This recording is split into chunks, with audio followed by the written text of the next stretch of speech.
இன்று ஏப்ரல் 16, 2024 செவ்வாய்க்கிழமை, தமிழ் மாதம் சித்திரை 3ஆம் நாள். இன்றைய சிறப்பு அசோகாஷ்டமி. இன்றைய மருத்துவ குறிப்பு: இலந்தைப்பழம் சாப்பிட்டு வர நெஞ்சுவலி உள்ளவர்கள் குணம் பெறலாம்.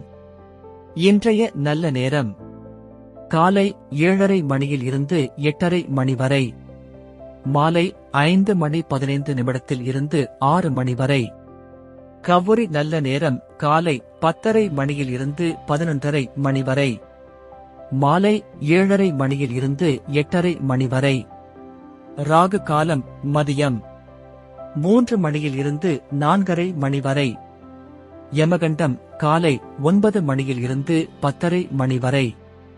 குளிகை மதியம் 12 மணி முதல் 1:30 மணி வரை. இன்றைய ராசி பலன்: மேஷம் எதிர்ப்பு, ரிஷபம் களிப்பு, மிதுனம் நோய், கடகம் திடம், சிம்மம் நட்பு, கன்னி சிக்கல், துலாம் பயம், விருச்சிகம் வெற்றி, தனுசு வரவு, மகரம் கவலை, கும்பம் தாமதம், மீனம் சுகம். இன்றைய சிறப்புரை: குற்றத்தை ஒப்புக்கொள்வதே நேர்மையின் முதல் படி. நன்றி.